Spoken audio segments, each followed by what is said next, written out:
Muito bom dia, irmãos e irmãs. Quero saudar a todos na graça e na paz de Jesus Cristo. Espero que todos estejam bem, sendo edificados pelas exposições que temos feito nesses dias. Espero que o Senhor, Deus, esteja sustentando a todos com o seu cuidado, e que a gente possa, de maneira muito especial, hoje cultuar e adorar ao Senhor em família, como temos feito todos esses anos e agora dessa maneira, nos nossos lares, com os nossos familiares. Vamos dar início então ao nosso culto. Eu quero convidar você a abrir a sua Bíblia no Salmo de número 13, conforme indicado na nossa liturgia. Lerei o Salmo todo, são apenas 6 versos. O mestre de canto, Salmo de Davi, Salmo de número 13.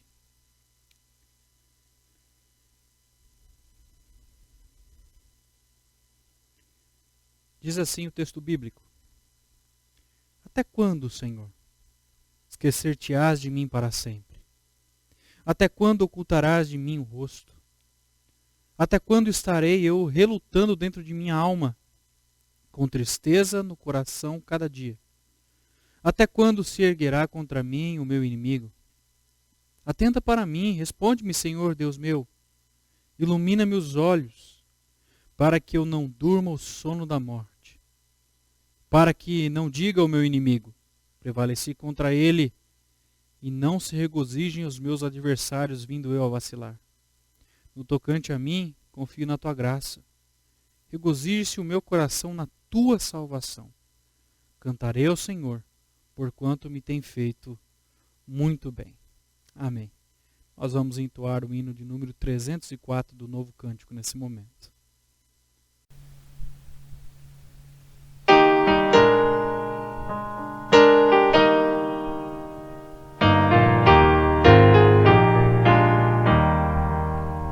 A voz do Evangelho já se fez ouvir aqui, publicando em som alegre o que Deus já fez por ti. Pois tanto ao mundo amou e ao perdido céu lhe deu seu Filho para ser seu Redentor. Santa paz e perdão é a nova lá dos céus. Santa paz e perdão, bendito nosso Deus. A voz do Evangelho, segurança, vida e paz, é o amor de Jesus Cristo, que o perdão de Deus nos traz. As novas sim nos dão de haver um Salvador, poderoso e muito bondoso, que perdoa o pecador. Santa paz e perdão é a nova lá dos céus. Santa paz e perdão, bendito nosso Deus. A voz do Evangelho vem a todos avisar do perigo grande e grave para quem se descuidar. Salvai-vos desde já, não vos detenhais no mal, cobiçando seus prazeres, pois vos pode ser fatal. Santa paz e perdão é a nova lá dos céus. Santa paz e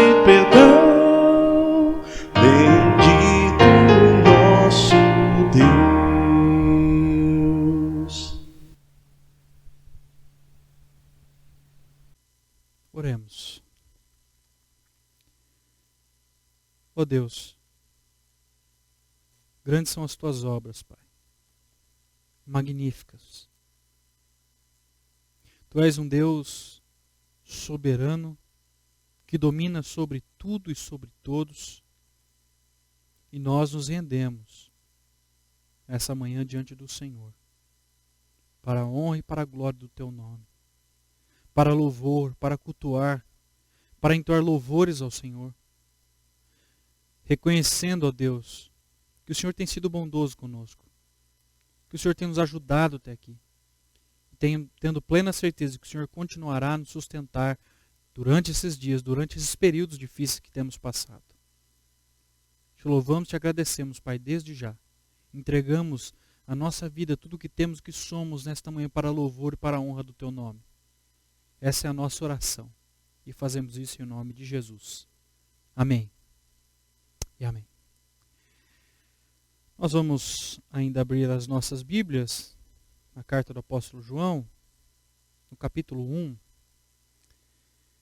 Esse é o momento de confessarmos os nossos pecados, pedirmos perdão a Deus por tudo que temos feito, que é contrário à sua vontade, à sua palavra.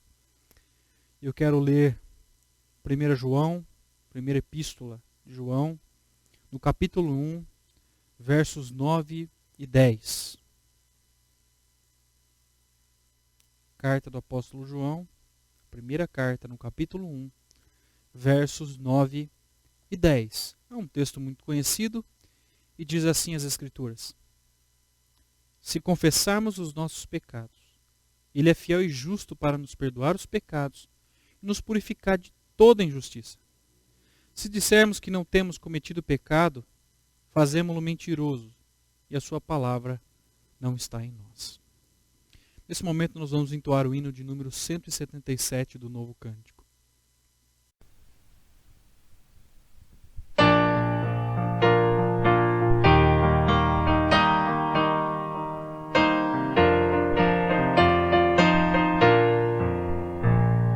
Firme nas promessas do meu Salvador, cantarei louvores ao meu Criador. Fico pelos séculos do seu amor, firme nas promessas de Jesus. Firme, firme, firme nas promessas de Jesus, meu Mestre.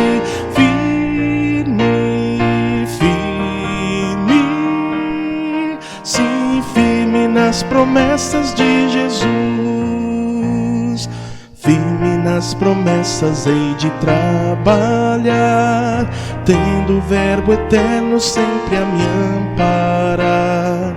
Mesmo em tempestade vou sem vacilar, firme nas promessas de Jesus.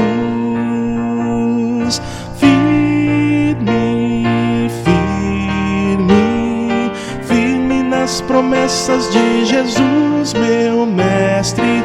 Firme, firme, sim, firme nas promessas de Jesus. Firme nas promessas sempre vejo assim, purificação no sangue para mim. Plena liberdade já desfruto enfim, firme nas promessas de Jesus. Firme, firme, firme nas promessas de Jesus, meu Mestre. Firme, firme, sim, firme nas promessas de Jesus.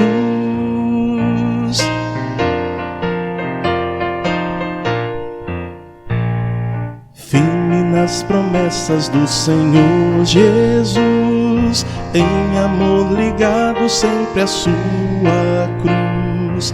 Cada dia mais me alegro em sua luz, firme nas promessas de Jesus. Firme, firme, firme nas promessas de Jesus, meu Mestre. Firme,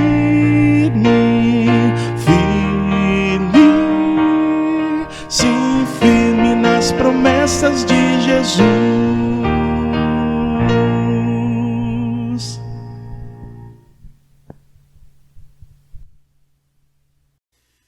Vamos ter nesse momento uma oração de confissão de pecados. Cubra sua fronte, baixe sua cabeça, feche os seus olhos.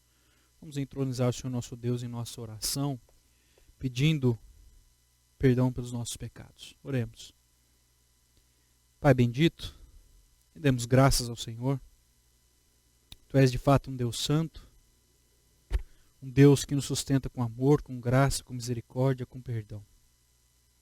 Sabemos, ó Deus, que nós só estamos vivos hoje, ó Deus, por conta da Tua graça, por conta do brado de Cristo na cruz do Calvário, por conta do precioso sangue que foi vertido, ó Deus, para nos perdoar os pecados e nos purificar de toda injustiça. Nós reconhecemos, Senhor, que nós somos falhos e pecadores. Reconhecemos os nossos erros. Reconhecemos, ó Pai, que nós temos cometido pecados, erros contra a Tua palavra, negligenciado a Tua palavra, faltado com amor com o nosso irmão. Reconhecemos, ó Deus, que somos dependentes do Senhor, carecemos do Senhor. E pedimos, ó Pai, diante de tudo isso, perdão pelos nossos pecados. Perdoa-nos, Pai, e seremos de fato perdoados, porque o sangue de Cristo foi vertido na cruz. Essa é a nossa oração, e essa oração nós agradecemos desde já, Pai, pelo perdão dos nossos pecados. Fazemos isso em nome de Jesus. Amém. E amém. Bom, meus irmãos e irmãs, vamos dar continuidade, então. Esse é um momento de exposição da palavra de Deus, e eu quero convidar você para darmos continuidade à exposição que estamos fazendo na carta do apóstolo Pedro. Tá? Então abra aí na primeira epístola de Pedro, no capítulo 2. Semana passada nós vimos a exposição capítulo 2, versos 1 até o verso 10. E hoje nós vamos estudar os versos 11 até o verso 17. Dando continuidade, essa é uma carta que fala ao nosso tempo. Quero fazer a leitura desse texto, peço que você me acompanhe aí na sua casa. Primeira epístola de Pedro, no capítulo 2, versos 11 a 17. Diz assim o texto bíblico: Amados, exorto-vos como peregrinos e forasteiros que sois, a vos absterdes das paixões carnais, que fazem guerra contra a alma, mantendo exemplar o vosso procedimento no meio dos gentios, para que naquilo que falam contra vós outros, como de malfeitores, observando-vos em vossas boas obras, glorifiquem a Deus no dia da visitação. Sujeitai-vos a toda a instituição humana por causa do Senhor, quer seja o rei como soberano, quer as autoridades como enviadas por ele, tanto para castigo dos malfeitores como para louvor dos que praticam o bem. Porque assim é a vontade de Deus, que pela prática do bem façais emudecer a ignorância dos insensatos, como livres que sois, não usando todavia a liberdade por pretexto da malícia, mas vivendo como servos de Deus. Tratai todos com honra, amai os irmãos, temei a Deus e honrai ao rei. Vamos orar mais uma vez? Ó Deus, nós estamos diante da Tua palavra. Mais uma vez pedimos que o Teu Santo Espírito nos ilumine a mente. Que o Senhor nos ensine o que devemos aprender desse texto bíblico nesse momento, para que sejamos edificados para a honra e para a glória do Teu nome. Tudo isso nós te pedimos em nome de Jesus. Amém. Quero aqui fazer duas perguntas para introduzir essa exposição. E a primeira pergunta é a seguinte: como deve ser o procedimento cristão com os de fora, com os incrédulos, com aqueles que não conhecem o Deus verdadeiro que nós servimos? E a segunda pergunta, né, imaginando aqui, lendo a primeira leitura do texto, nós vivemos num tempo, uma guerra política, uma luta por poder político, busca por hegemonia política. A segunda pergunta tem tudo a ver com isso, né? Como que deve ser aí o nosso proceder diante das autoridades? E Pedro vai nos ajudar a responder essas duas perguntas nesse texto que eu li hoje. Depois de uma exortação inicial, para que os seus irmãos vivessem uma vida santa para com Deus, consigo mesmo e em amor mútuo com os seus irmãos, mostrando que eles são, né, a continuação ali do povo de Deus, né, são um novo Israel de Deus. Agora Pedro exorta esses irmãos e irmãs a um correto proceder entre os pagãos, entre aqueles que estão convivendo com eles, fora do convívio da comunidade. Ele os exorta a submeter por causa do Senhor, primeiro, todos eles às autoridades governamentais. O tema que eu quero tratar nessa manhã é o relacionamento cristão. Por isso eu quero destacar dois aspectos do relacionamento cristão, mostrando que os relacionamentos terrenos do crente precisam refletir submissão à autoridade decretada por Deus, conforme é exemplificada por Jesus Cristo, o servo sofredor. Como deve ser o relacionamento cristão? Primeiro aí com os não crentes, versos 11 e 12. Pedro começa afirmando que viver adequadamente como cristão significa reconhecer a sua posição como peregrino e forasteiro, e a necessidade de ter uma conduta diante da sociedade inatacável ou irrepreensível, que não dê motivos para que os outros possam falar dela. Por isso ele começa dizendo: amados, exorto-vos como peregrinos e forasteiros que sois. A palavra usada aqui para forasteiro denota uma pessoa que não faz uma morada eterna, não fixa uma morada eterna, mas ela está simplesmente de passagem. Uma breve estadia. E durante todo o tempo em que você estiver nesse mundo, aqueles irmãos para quem Pedro está escrevendo, enquanto nós estivermos neste mundo, deverá haver em nossas vidas como cristão um certo desprendimento dele. Porque, afinal de contas, nós estamos só de passagem. Então ele mostra o que nós temos de fazer. O que fazer? Verso 11, a parte B. Vos absterdes das paixões carnais que fazem guerra contra a alma. Paixões carnais são impulsos que pertencem ao lado egoísta da natureza humana, a natureza pecaminosa. É o oposto de um viver cristão, é o oposto de uma nova vida cristã que deve ser regrada e submissa à vontade de Deus. Tudo aquilo que é contrário à palavra de Deus, tudo aquilo que aflora, mas que é contrário às Escrituras Sagradas, isso são paixões carnais. Tudo que não provém do Senhor, e isso deve ser abandonado por nós. Deve ser extinto da nossa vida, porque essas coisas fazem guerra contra a alma. Embora no português nós temos aí o substantivo, né? No grego é um verbo, guerrear. E ele está no presente, isso indica que essa guerra contra a alma é uma guerra contínua. Ou seja, ela não tem fim. Essa guerra da paixão carnal é uma luta constante que o crente vai ter de lidar todos os dias da sua vida. Até o dia que ele cruzar a linha de chegada. Até o dia que nós morrermos. Essa guerra será contínua. E como fazer aí para nos abster das paixões carnais, sendo exemplo para os não crentes aí, para os não crentes? Mantendo exemplar o vosso procedimento no meio dos gentios. Verso 12, a parte A. O nosso proceder para com os de fora, a nossa conduta cristã, deve ser uma conduta exemplar. E quando Pedro trata de conduta aqui nesse texto, ele vai se referir mais a um estilo de vida do que algumas práticas que a gente tem que aplicar no nosso dia a dia. Quando ele trata de conduta cristã aqui, ou de ser exemplo, ele está falando de um estilo de vida. Isso tem que impregnar o nosso dia a dia, as nossas atitudes, as nossas ações, as nossas palavras, os nossos pensamentos, de modo que isso se torne uma prática contínua em nossa vida. Se torne um estilo de vida para nós. Como fazer para se abster então das paixões mundanas e ser exemplo para os de fora? Procurando então andar nessa conduta cristã no meio dos gentios, uma conduta cristã correta, de maneira certa. E a palavra para gentios aqui são aqueles que não conhecem a Deus. Então Pedro está se referindo exatamente àquelas pessoas que estão fora da comunidade, que não faz parte ali dos círculos de irmãos. É dessa maneira que nós devemos viver com as pessoas aí fora, uma conduta exemplar. Por que a gente faz isso?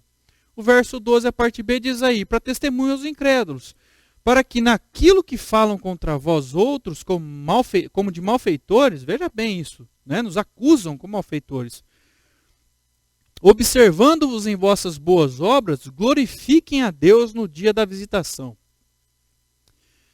Nós sabemos que esses irmãos viviam em profunda perseguição. Era uma igreja que estava sofrendo perseguição contínua. E algumas pessoas do lado de fora estavam procurando denegrir a imagem desses irmãos. Falavam mal, como se eles fossem malfeitores. Ímpios aí, malfeitor é um ímpio que faz o mal de tal maneira que ele fica sujeito à punição dos magistrados. Então eles tentavam denegrir a imagem desses irmãos para entregá-la às autoridades. Eles tentam incriminar a igreja para as autoridades. E isso acontece até os dias de hoje.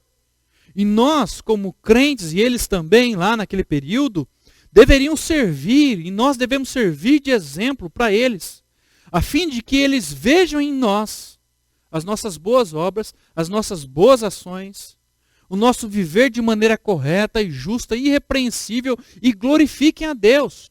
Para que eles possam glorificar a Deus, isso aponta para um propósito. O propósito de nós procurarmos viver uma vida regrada, submissa à vontade de Deus, correta, justa, é para que essas pessoas, ao olharem para nós, possam contemplar a Deus.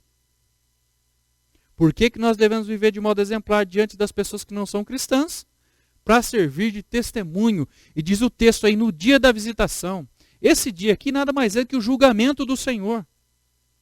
E o que Pedro está dizendo aqui? Se eles se converterem pelo testemunho ou pela pregação, amém. Se não, a palavra de Deus é bênção para aqueles que se convertem, mas para aqueles ímpios que rejeitam a Deus, ela é juízo. É juízo de Deus em suas vidas, eles já estão condenados. Então, meus irmãos e irmãs, nós devemos viver de tal maneira ao ponto de que os não crentes possam contemplar a Deus no nosso viver, na nossa conduta cristã. Como temos vivido aí fora? Como tem sido o nosso procedimento aí fora? Como nós temos nos comportado nas redes sociais? Como nós somos conhecidos? No nosso trabalho, como nós somos conhecidos? Como cristãos? Nós precisamos viver uma conduta irrepreensível para com os de fora. Para que eles não tenham argumento contra nós. Para que eles não tenham argumentos para tentar nos incriminar, denegrir a nossa imagem. Por isso as nossas atitudes devem refletir a glória de Deus, o seu evangelho, a mensagem de Cristo Jesus.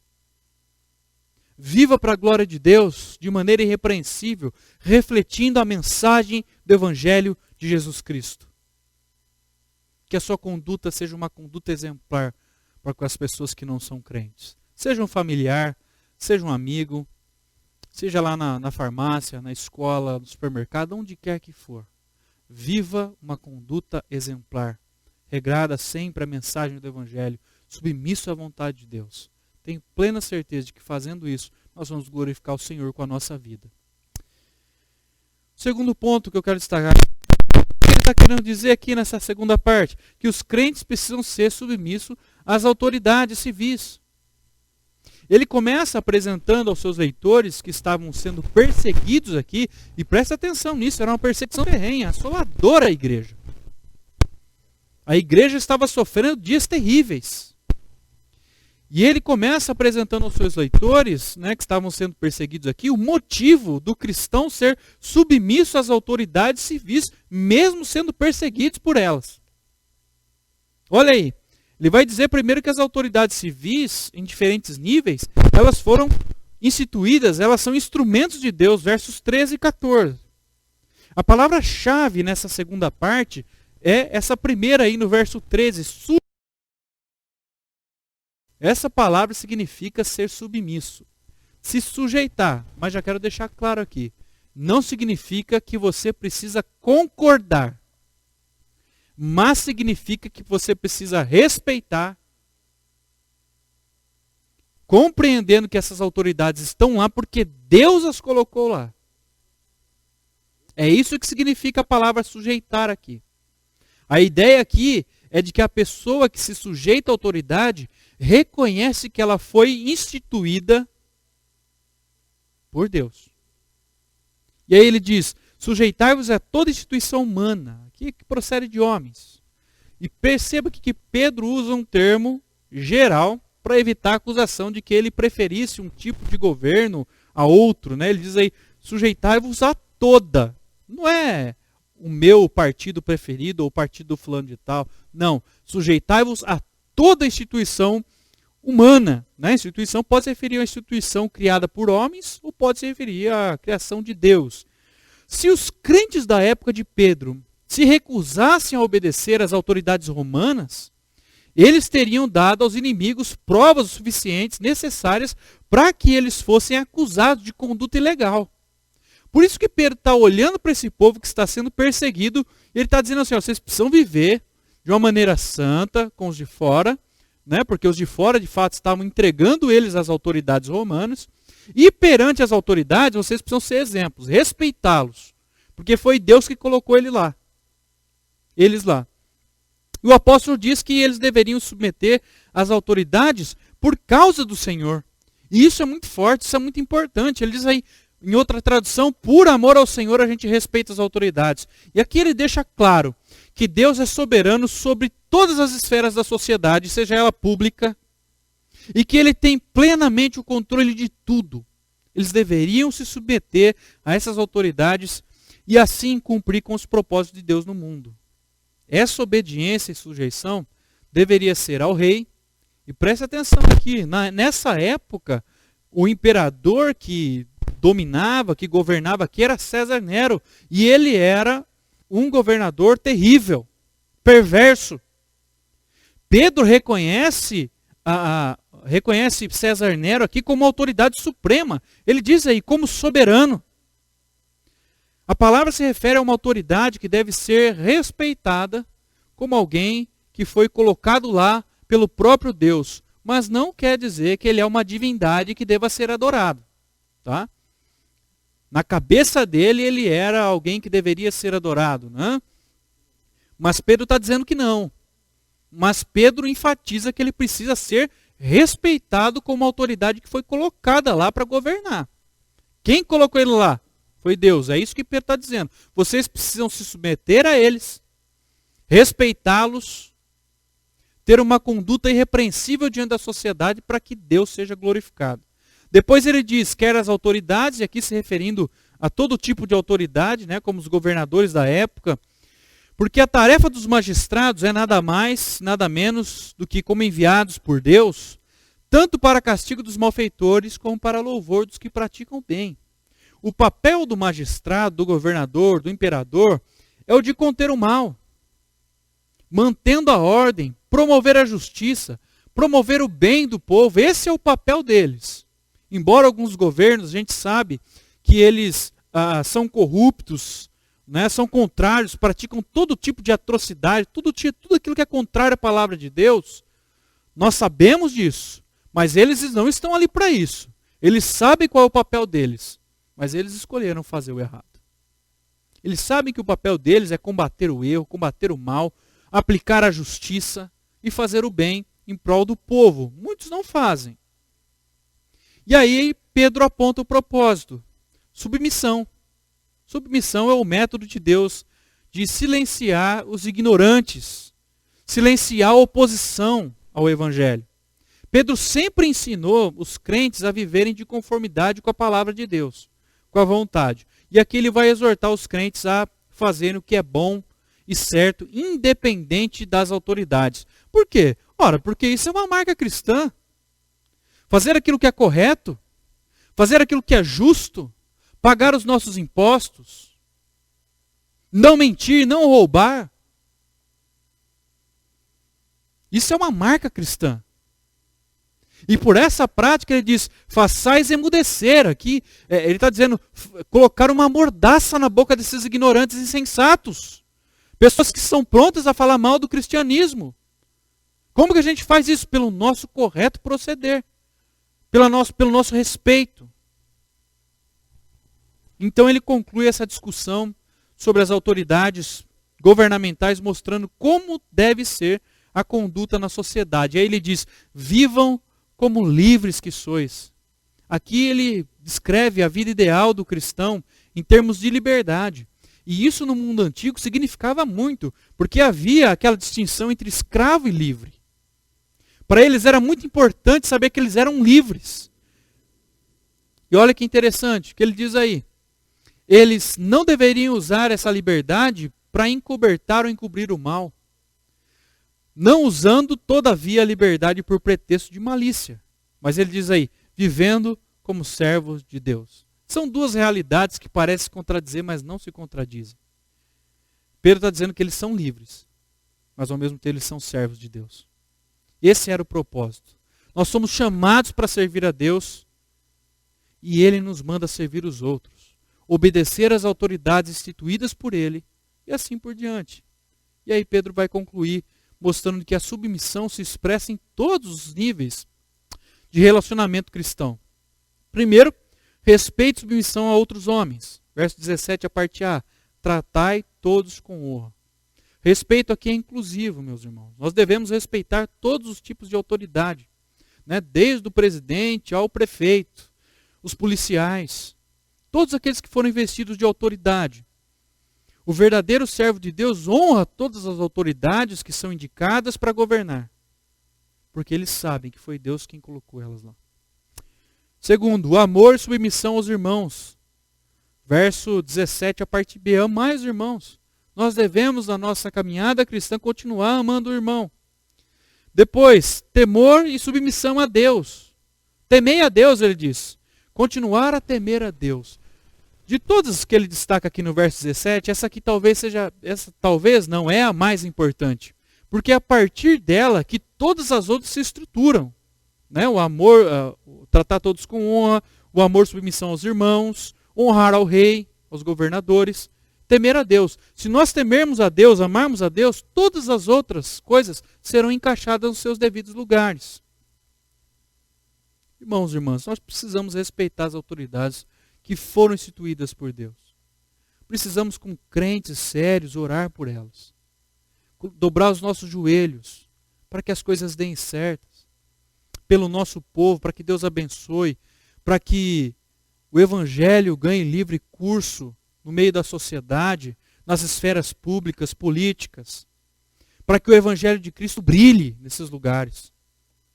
Precisamos orar por todos os que foram investidos de autoridade, entendendo como servos de Deus que nós somos, que Deus é quem colocou eles lá. E por isso nós precisamos respeitá-los e obedecê-los. Aí Pedro vai dizer, sujeitai-vos aí, em obediência a eles. Eu quero concluir respondendo as duas perguntas iniciais, né? Como deve ser o procedimento cristão para com os de fora? Primeiro, exemplar, a fim de que, por nossas atitudes, ou as pessoas se convertam, né, olhem para as nossas boas obras e glorifiquem a Deus, ou elas sejam já condenadas por conta da pregação do Evangelho. Segundo, como deve ser o nosso proceder diante das autoridades? Pedro vai dizer, submissão e respeito, que foram instituídas pelo próprio Deus. E essa é a vontade dele para todos nós. Devemos então nos submeter a essa vontade, para que Deus seja glorificado. Que nós possamos, irmãos e irmãs, e aqui eu quero parafrasear Pedro, tratar todos com honra, amar os irmãos, honrar as autoridades e temer e amar somente a Deus. Que Deus nos abençoe e nos ajude sempre. Vamos, nesse momento, entoar o hino de número 315. Em seguida, eu vou orar e impetrar a bênção.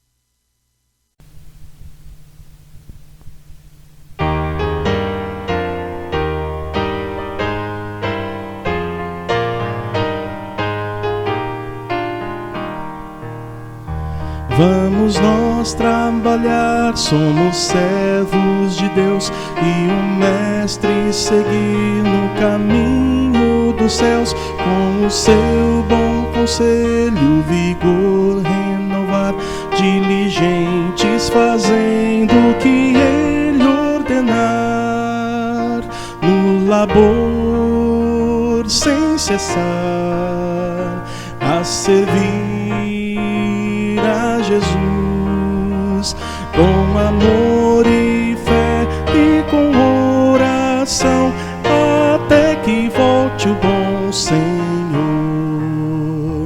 Vamos nós trabalhar e os famintos fartar, para a fonte os sedentos depressa levar. Só na cruz do Senhor nossa glória será, pois Jesus salvação por seu sangue nos dá.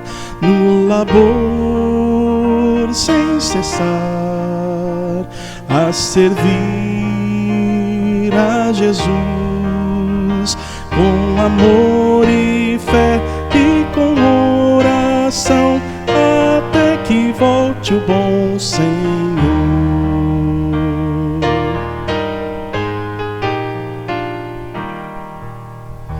Vamos nós trabalhar, ajudados por Deus, que a coroa de glória nos dá lá nos céus.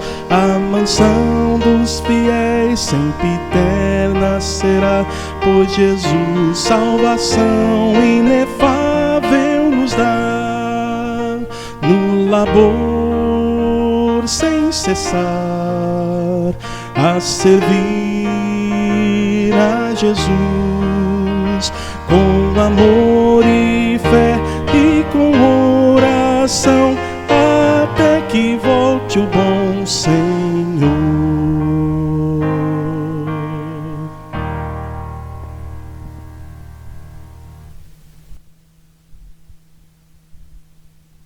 Vamos orar, meus irmãos e irmãs. Oh Deus, obrigado pela sua palavra. Obrigado porque quanto mais nós mergulhamos nela, mais nós aprendemos a nossa conduta cristã, as nossas práticas diárias, aquilo que precisamos fazer, qual é a vontade do Senhor para as nossas vidas. Te louvamos, ó Deus, por esse privilégio que temos de abrir as Escrituras e poder expor as Escrituras, poder aprender cada vez mais a Tua santa e bendita palavra. Que o Teu Santo Espírito agora, Deus, nos ajude a aplicar essas verdades à nossa vida, Pai. Sabemos que nós vivemos dias difíceis, mas aquilo que o Senhor pede de nós, Deus, é que andemos de maneira correta, com uma vida mais santa, justa, irrepreensível para com os de fora, em obediência às autoridades que foram instituídas. Ajuda-nos, Pai, a dobrar os nossos joelhos e a orar pelo nosso país, orar pelos nossos governantes, que o Senhor os abençoe, que o Senhor ilumine a mente deles, ó Deus, que eles possam conhecer o verdadeiro Evangelho, que liberta de fato, para que o Teu povo seja abençoado também, para que eles possam, ó Deus, aplicar corretamente, usar da autoridade que foi dada a eles, ó Pai, que foi instituída por Ti, que eles possam usar para a justiça e para a Tua glória. E que nós, como igreja, continuemos a ser edificados pela Tua palavra, viver uma conduta exemplar em obediência às autoridades que foram instituídas pelo Senhor. Abençoa, Deus, a nossa semana, que ela seja, Pai, uma semana de bênçãos, uma semana de alegria, de paz. Oramos, ó Deus, também para que o Senhor abençoe o mundo, Pai. Tenha misericórdia, Deus. Não sabemos mais quanto tempo esse vírus vai durar, mas sabemos que o Senhor cuida daqueles que são seus. E nós Te louvamos e Te agradecemos por isso. Essa é a nossa oração. Fazemos isso em nome de Jesus. Amém. Amém. Vamos receber a bênção, que o amor de Deus, nosso eterno e bom Pai, que a graça e a paz do nosso Senhor e Salvador Jesus Cristo, que as consolações e a comunhão do Santo Espírito de Deus estejam com todos vocês, irmãos e irmãs, hoje e para todo sempre. Amém.